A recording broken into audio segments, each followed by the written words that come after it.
Hello friends, स्वागत है आप सभी का अपने YouTube चैनल फैक्टोमेटिक सहारण में। दोस्तों, आज का जो अपना टॉपिक है, क्यों और कैसे गिरती है बिजली, ये जानकारी आज क्यों दी जा रही है।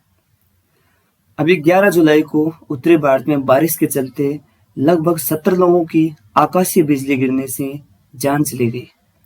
साथ ही अभी हाल ही में आकाशीय बिजली गिरने पर एक एनुअल रिपोर्ट आई है, जो सेकंड एनुअल रिपोर्ट है। उसमें ये पता चला है कि सबसे ज़्यादा भारत में जो बिजली कड़कने की घटनाएं देखी गई है, वो बिहार में देखी गई है, जिसमें एक साल के अंदर यानी 1 अप्रैल 2020 से 31 मार्च 2021 तक बिजली कड़कने से 401 लोगों की जान चली गई। वहीं दूसरा नंबर उत्तर प्रदेश का था, जहां एक साल में बिजली कड़कने से 238 लोगों की जान चली गई। बिजली कड़कने से हाल ही में एक बड़ी संख्या में इजाफा देखा गया है। इजाफा इस बात का है कि पूरे भारतवर्ष में आकाशीय बिजली गिरने की घटनाओं में 34% इजाफा देखा गया है।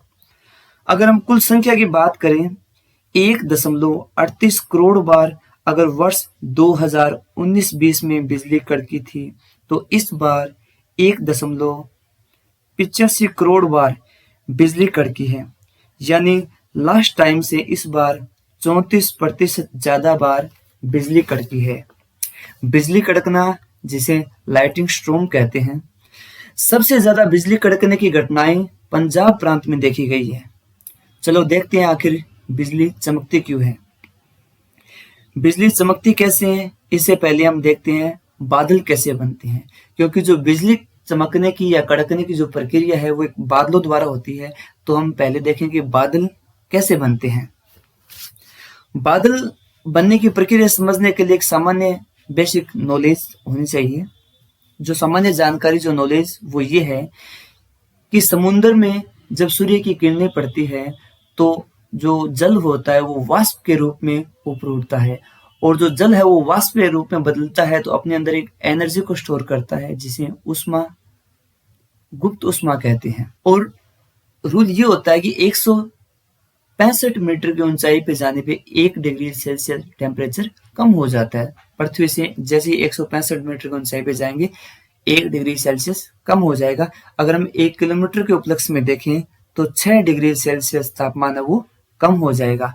बादलों की जो ऊंचाई होती है वो बादल 10 किलोमीटर से 16 किलोमीटर की ऊंचाई तक ही पाए जाते हैं। तो जो समुद्र की जो वाष्प होती है वो जैसे जो ऊंचाई पे जाती है उसका टेम्परेचर कम होता जाता है, और एक ऊंचाई पे जाके उसका टेम्परेचर बहुत ज्यादा कम हो जाता है, और वो वाष्प है वो बादलों की प्रक्रिया में बादल बनने की प्रक्रिया शुरू हो जाती है, जिसे हम कंडेंसेशन कहते हैं, संघनन प्रक्रिया कहते हैं। जब बादल बनने की प्रक्रिया शुरू हो जाती है तो उसके अंदर जो उसने एनर्जी स्टोर कर रखी थी, जिसे हम गुप्त उष्मा बोलते हैं, वो एनर्जी रिलीज करती है वहां से, और बादलों के अंदर दो प्रकार की स्थितियां पैदा हो जाती है। नीचे के जो बादल होते हैं वो इलेक्ट्रॉन वाले होते हैं, ऊपर के जो बादल होते हैं वो धनायन होते हैं, प्लस वाले इलेक्ट्रॉन होते हैं ऋणायन वाली। ये प्रक्रिया होती है। जब इलेक्ट्रॉन के बारे में बेसिकली हम जानते हैं कि इलेक्ट्रॉन का जो प्रवाह होता है वो ऋणायन से धनायन की तरफ होता है। आप सभी ने बचपन में प्रयोग भी किया होगा, स्केल को हाथ से रगड़कर हाथों के बालों को खड़ा करने वाला, या गुब्बारे को सर में रगड़कर सर से बालों को खड़ा करने वाला। ये प्रयोग भी आप सभी ने किया होगा।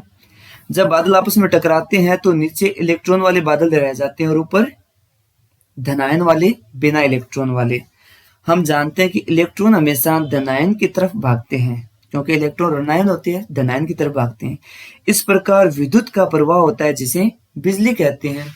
और बिजली की सामान्य से डेफिनेशन यही होती है कि इलेक्ट्रॉन प्रवाह के दर को बिजली कहते हैं या लाइट कहते हैं। बिजली के 3 प्रकार होते हैं। एक तो एक ही बादल में जब इलेक्ट्रॉनों का प्रवाह होता है तब बिजली कड़कती है, और एक जब एक बादल से दूसरे बादल में इलेक्ट्रॉनों का प्रवाह होता है तब बिजली कड़कती है।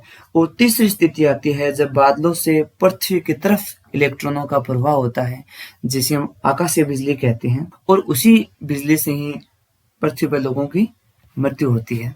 अब आपका सवाल होगा कि बिजली पृथ्वी पर कैसे आती है? अगर आपने कभी सोचा होगा कि तार पकड़ने से करंट क्यों आता है, तो ये भी समझ में आ जाएगा। होता क्या है, बिजली को अपना एक सर्किट पूरा करना होता है। मतलब अगर इलेक्ट्रॉन कहीं और नहीं जाते तो सीधे पृथ्वी में चले जाते हैं। यही कारण है कि हम अर्थिंग करते हैं। अर्थिंग का मतलब होता है जो एक्स्ट्रा जितने भी इलेक्ट्रॉन होते हैं वो सीधे पृथ्वी में भेज दिए जाते हैं। घर के अंदर भी एक अर्थिंग का वायर होता है। घर के अंदर अगर लाइट का कहीं पे क्रैक है और घर में बिजली का प्रवाह हो गया तो अर्थिंग वायर का यही होता है कि जितने भी एक्स्ट्रा इलेक्ट्रॉन है जो प्रवाहित हो रहे हैं घर में, उनको सबको एक साथ पृथ्वी के अंदर भेज देना, ताकि किसी प्रकार की कोई घटनाएं नहीं घटित हो। होता क्या है, अगर नंगे पैर से किसी इलेक्ट्रॉन प्रवाह तार, जिसे करंट तार कहते हैं, उसे पकड़ने पर बिजली आपके पैरों से होते हुए पृथ्वी में चली जाती है। आप बिजली का सर्किट बनने का रास्ता बन जाते हैं और आपको बिजली का झटका लगता है। दोस्तों, बिजली अपना एक सर्किट पूरा करती है। वो सर्किट ये होता है कि बिजली को अपना जो आधार है वो पृथ्वी में जाना होता है। वो किसी भी रास्ते से जाए, उसका आधार, उसका बेस कुछ भी हो सकता है, उसको जाना पृथ्वी में होता है। पृथ्वी में जाते ही उसका पूरा सर्किट कंप्लीट हो जाता है और जैसे ही वो उसका सर्किट पूरा हो जाता है और अपने को बिजली का झटका लगता है। और क्या कारण होता है कि जब हम रबड़ की चप्पल पहन लेते हैं तो हमें बिजली के झटके नहीं लगते हैं, क्योंकि जो बिजली हमें आई है वो पृथ्वी में चप्पल की वजह से नहीं जा पाती, जिससे बिजली का सर्किट पूरा नहीं होता और हमें बिजली का झटका नहीं लगता है। कई बार देखा होगा बिजली के तारों पर कबूतर बैठा होता है, उसे कुछ नहीं होता। हम सोचते हैं कबूतर में ऐसा क्या है जिससे उसे करंट नहीं आता। वैसे आपकी जानकारी के लिए बता दूं कि कबूतर के पैरों में एक इंसुलेटर होता है, सूखी डेड स्किन होती है, जिससे इलेक्ट्रॉनों का प्रवाह नहीं होता है। लेकिन कई बार आपने एक बंदर को तारों से लटकते हुए देखा होगा और उसे कुछ नहीं होता है। और कई बार हम देखते हैं कि बंदर की मृत्यु हो जाती है। आपकी जानकारी के लिए बता दूं कि जो खंबे पे जो वायर होते हैं, एक करंट का वायर होता है, एक अर्थिंग का वायर हो जाता है। हम देखते हैं कि और इसमें दोस्तों ऐसे होता है कि जब बंदर एक वायर को पकड़ता है तो बिजली उसकी बॉडी में आ जाती है, लेकिन पूरा सर्किट करने के लिए उसे अर्थिंग वायर की जरूरत होती है, जिससे उसका कनेक्शन नहीं होता है। और जैसे वो अर्थिंग वायर को पकड़ लेता है तो बिजली का जो इलेक्ट्रॉन है उसकी बॉडी से प्रवाहित होते हुए अर्थिंग में चली जाती है और उसका एक सर्किट पूरा हो जाता है, जिससे बंदर की मृत्यु हो जाती है। सामान्यतः हम देखते हैं कि पेड़ों पर बिजली क्यों गिरती है या सामान्य ऊंची जगहों पर बिजली क्यों गिरती है। आपने एक ही बादल के टकराने को देखा होगा जिसमें उन इलेक्ट्रॉनों को कोई ऐसा दिख गया जो पृथ्वी ऐसा दिख गया, मतलब धनावेश दिख गया जो पृथ्वी तक पहुंचने में उसकी मजबूती करेगा। यही कारण है कि खेत में जो इकलौते खड़े पेड़ होते हैं, बड़े बड़े पेड़ों पर बिजली गिरती है। क्यों गिरती है? क्योंकि अर्थ की लाइट को ये लगा कि इसके माध्यम से मैं जमीन तक पहुंच जाऊंगी और अंदर घुस जाएगी। बिजली बड़े पेड़ों, दूसरा ऊंची बिल्डिंगों पर बिजली गिरती है। इसलिए हमेशा आपने देखा होगा कि ऊंची बिल्डिंगों के ऊपर लोहे का एक खंभा लगा होता है, जिसका वायर से बिल्डिंग के बाहर से अर्थिंग की होती है, ताकि बिजली गिरने से बिल्डिंग में कोई नुकसान नहीं हो और उस लोहे की रोड से, वायर से होते हुए बिल्डिंग के बाहर से पृथ्वी के अंदर जो लाइटिंग है वो चली जाए। अब दोस्तों, आपके दिमाग में यह आ रहा होगा कि हमने भारत के उपलक्ष्य में ये देखा है, विश्व में कहां पर सबसे ज्यादा बिजली गिरती होगी। तो विश्व में सर्वाधिक बिजली वेनेजुएला एक देश है, वेनेजुएला। उस देश के अंदर एक झील है जिसका नाम है मराकाइबो। मराकाइबो झील में एक दिन में 28 बार बिजली गिरती है और 260 बार बिजली की गड़गड़ाहट होती है। तो दोस्तों, आज का फैक्ट यही था। आगे के फैक्ट देखने के लिए अपने YouTube चैनल को सब्सक्राइब करें